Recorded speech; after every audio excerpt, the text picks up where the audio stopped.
Anne of Green Gables by Lucy Maud Montgomery. Chapter 38. The Bend in the Road. Marilla went to town the next day and returned in the evening. Anne had gone over to Orchard Slope with Diana and came back to find Marilla in the kitchen, sitting by the table with her head leaning on her hand. Something in her dejected attitude struck a chill in Anne's heart. She had never seen Marilla sit limply inert like that. "Are you very tired, Marilla?" "Yes, no, I don't know," said Marilla wearily, looking up.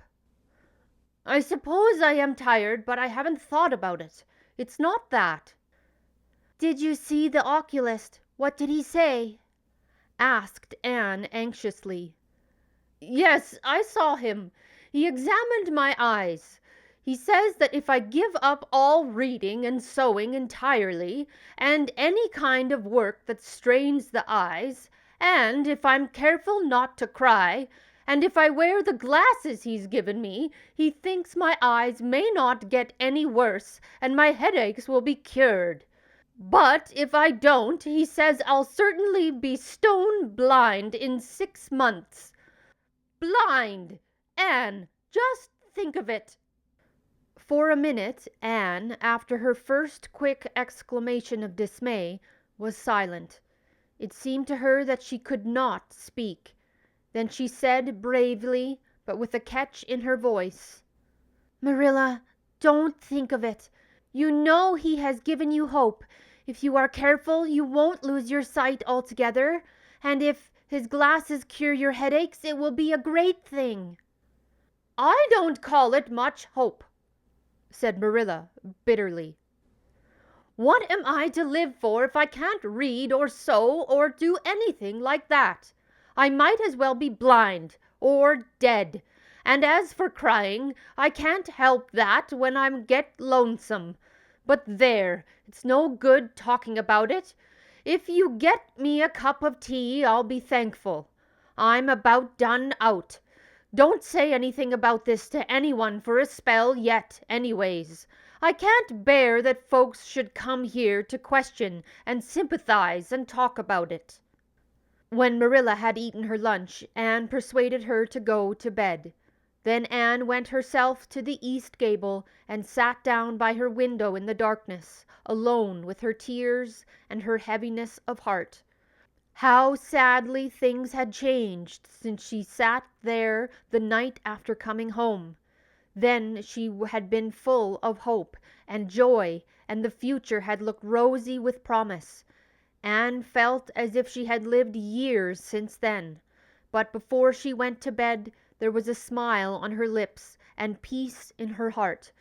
She had looked her duty courageously in the face and found it a friend, as duty ever is when we meet it frankly. One afternoon, a few days later, Marilla came slowly in from the front yard, where she had been talking to a caller, a man whom Anne knew by sight as Sadler from Carmody. Anne wondered what he could have been saying to bring that look to Marilla's face. "What did Mr. Sadler want, Marilla?" Marilla sat down by the window and looked at Anne.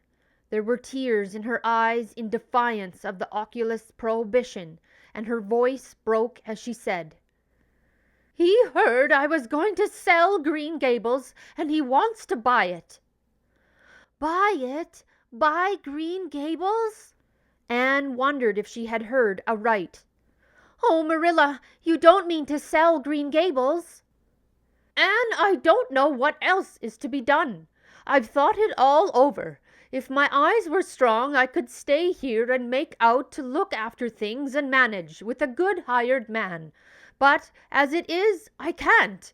I may lose my sight altogether, and anyway, I'll not be fit to run things. Oh, I never thought I'd live to see the day when I'd have to sell my home. But things would only go behind worse and worse all the time, till nobody wants to buy it.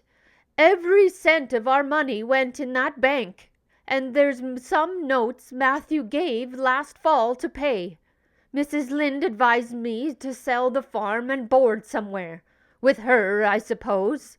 It won't bring much. It's small and the buildings are old, but it'll be enough for me to live on, I reckon.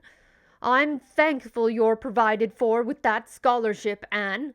I'm sorry you won't have a home to come to in your vacations, that's all, but I suppose you'll manage somehow." Marilla broke down and wept bitterly. "You mustn't sell Green Gables," said Anne resolutely. "Oh, Anne, I wish I didn't have to, but you can see for yourself I can't stay here alone. I'd go crazy with trouble and loneliness. And my sight would go. I know it would." "You won't have to stay here alone, Marilla. I'll be with you. I'm not going to Redmond." "Not going to Redmond!" Marilla lifted her worn face from her hands and looked at Anne. Why, what do you mean?" "Just what I said. I'm not going to take the scholarship. I decided so the night after you came home from town. You surely don't think I could leave you alone in your trouble, Marilla, after all you've done for me. I've been thinking and planning. Let me tell you my plans. Mr. Barry wants to rent the farm for next year, so you won't have any bother over that. And I'm going to teach. I've applied for the school here, but I don't think to get it, for I understand the trustees have promised it to Gilbert Blythe. But I can have the Carmody School. Mr. Blair told me so last night at the store. Of course that won't be quite as nice or convenient as if I had the Avonlea School, but I can board home and drive myself over to Carmody and back, in the warm weather at least. And even in winter I can come home Fridays. We'll keep a horse for that. Oh, I have planned it all out, Marilla, and I'll read to you and keep you cheered up. You shan't be dull or lonesome, and we'll be real cozy and happy here together, you and I." Marilla had listened like a woman in a dream. "Oh, Anne, I could get on real well if you were here, I know, but I can't let you sacrifice yourself for me. It would be terrible." "Nonsense!" Anne laughed merrily. "There is no sacrifice. Nothing could be worse than giving up Green Gables. Nothing could hurt me more. We must keep the dear old place. My mind is quite made up, Marilla. I'm not going to Redmond. I am going to stay here and teach. Don't you worry about me a bit." "But your ambitions and—" "I'm just as ambitious as ever. Only I've changed the object of my ambitions. I am going to be a good teacher, and I'm going to save your eyesight. Besides, I mean to study at home here and take a little college course all by myself. Oh, I've dozens of plans, Marilla. I've been thinking them out for a week. I shall give life here my best, and I believe it will give me best to me in return. When I left Queen's, my future seemed to stretch out before me like a straight road. I thought I could see all along it for many a milestone. Now there is a bend in it. I don't know what lies around the bend, but I'm going to believe that the best does. It has a fascination of its own, that bend, Marilla. I wonder how the road beyond it goes. What there is of green glory and soft checkered light and shadows. What new landscapes, what new beauties, what curves and hills and valleys further on." "I don't feel as if I ought to let you give it up," said Marilla, referring to the scholarship. "But you can't prevent me. I'm 16 and a half. Obstinate as a mule, as Mrs. Lynde once told me," laughed Anne. "Oh, Marilla, don't you go pitying me. I don't like to be pitied, and there's no need for it. I'm heart glad over the very thought of staying at dear Green Gables. Nobody could love it as you and I do, so we must keep it." "You blessed girl," said Marilla, yielding. "I feel as if you'd given me new life. I guess I ought to stick out and make you go to college, but I know I can't, so I ain't going to try. I'll make it up to you, though, Anne." When it became noised abroad in Avonlea that Anne Shirley had given up the idea of going to college and intended to stay home and teach, there was a good deal of discussion over it. Most of the good folks, not knowing about Marilla's eyes, thought she was foolish. Mrs. Allen did not. She told Anne so in approving words that brought tears of pleasure to the girl's eyes. Neither did good Mrs. Lynde. She came up one evening and found Anne and Marilla sitting at the front door in the warm, scented summer dusk. They liked to sit there when the twilight came down and the white moths flew about in the garden and the odor of mint filled the dewy air. Mrs. Rachel deposited her substantial person upon the stone bench by the door, behind which grew a row of tall pink and yellow hollyhocks, with a long breath of mingled weariness and relief. "I declare, I'm gettin' glad to sit down. I've been on my feet all day, and 200 pounds is a good bit for 2 feet to carry round. It's a great blessing not to be fat, Marilla. I hope you appreciate it. Well, Anne, I hear you've given up your notion of going to college. I was real glad to hear it. You've got as much education now as a woman can be comfortable with. I don't believe in girls going to college with men and cramming their heads full of Latin and Greek and all that nonsense." "I'm going to study Latin and Greek all the same, Mrs. Lynde," said Anne, laughing. "I'm going to take my arts course right here at Green Gables and study everything that I would at college." Mrs. Lynde lifted her hands in holy horror. "Anne Shirley, you'll kill yourself." "Not a bit. I shall thrive on it. Oh, I'm not going to overdo things. As Josiah Allen's wife says, I shall be medium. But I'll have lots of spare time in the long winter evenings, and I've no vocation for fancy work. I'm going to teach at Carmody School, you know." "I don't know it. I guess you're going to teach right here in Avonlea. The trustees have decided to give you the school." "Mrs. Lynde!" cried Anne, springing to her feet with surprise. "Why, I thought they had promised it to Gilbert Blythe." "So they did, but as soon as Gilbert heard that you had applied for it, he went to them.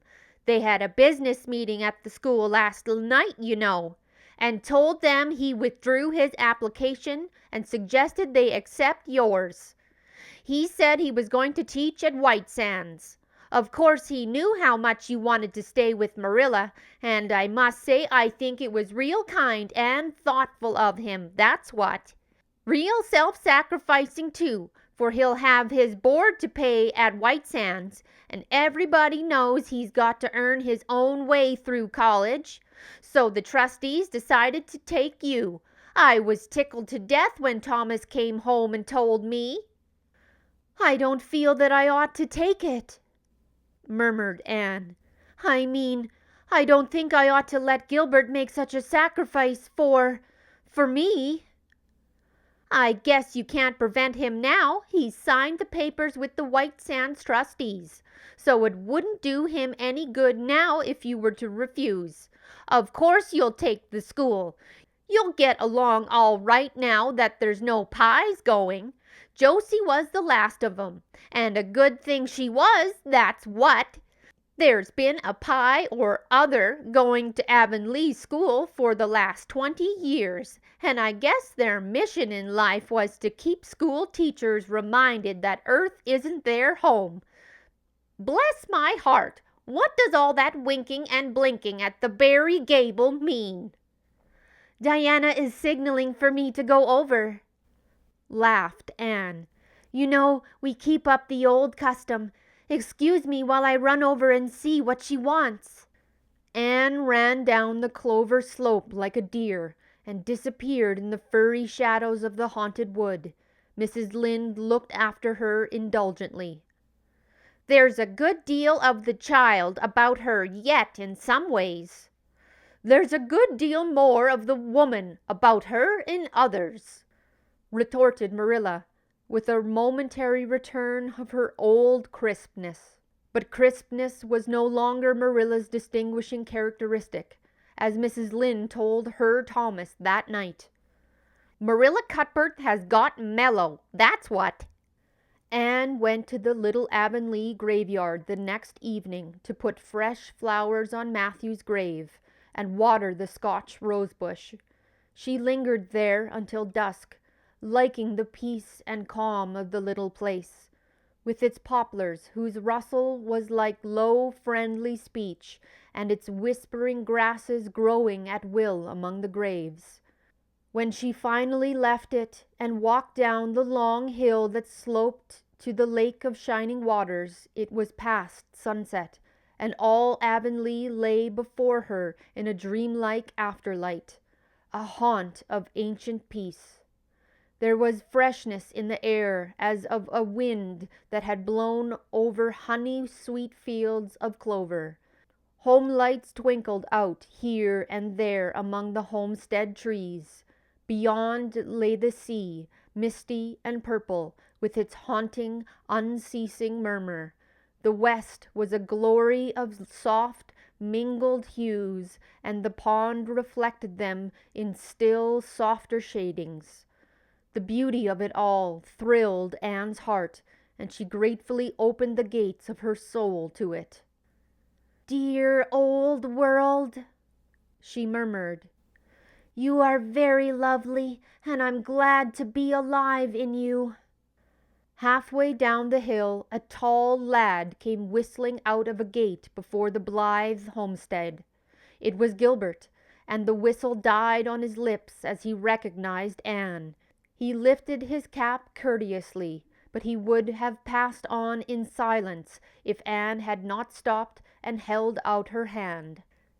"Gilbert," she said with scarlet cheeks, "I want to thank you for giving up the school for me.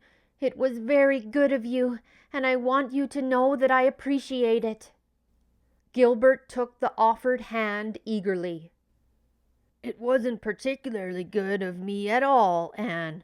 I was pleased to be able to do you some small service. Are we going to be friends after this? Have you really forgiven me my old fault?" Anne laughed and tried unsuccessfully to withdraw her hand. "I forgave you that day by the pond landing, although I didn't know it. What a stubborn little goose I was. I may as well make a complete confession. I've been sorry ever since." "We are going to be the best of friends," said Gilbert jubilantly. "We were born to be good friends, Anne. You've thwarted destiny enough. I know we can keep each other in many ways. You are going to keep up your studies, aren't you? So am I. Come, I'm going to walk home with you." Marilla looked curiously at Anne when the latter entered the kitchen. "Who was that came up the lane with you, Anne?" "Gilbert Blythe," answered Anne, vexed to find herself blushing. "I met him on Barry's Hill." "I didn't think you and Gilbert Blythe were such good friends that you'd stand for half an hour at the gate talking to him," said Marilla with a dry smile. "We haven't been. We've been good enemies, but we have decided that it will be much more sensible to be good friends in the future. Were we really there half an hour? It seemed just a few minutes, but you see, we have 5 years lost conversation to catch up with, Marilla." Anne sat long at her window that night, companioned by a glad content. The wind purred softly in the cherry boughs, and the mint breaths came up to her. The stars twinkled over the pointed firs in the hollow, and Diana's light gleamed through the old gap. Anne's horizons had closed in since the night she had sat there after coming home from Queen's. But if the path set before her feet was to be narrow, she knew that flowers of quiet happiness would bloom along it. The joy of sincere work and worthy aspiration and congenial friendship were to be hers. Nothing could rob her of her birthright of fancy or her ideal world of dreams. And there was always the bend in the road. "God's in his heaven, all's right in the world," whispered Anne softly. That was chapter 38, which is the very last chapter of Anne of Green Gables by Lucy Maud Montgomery. I hope you enjoyed it. Bye.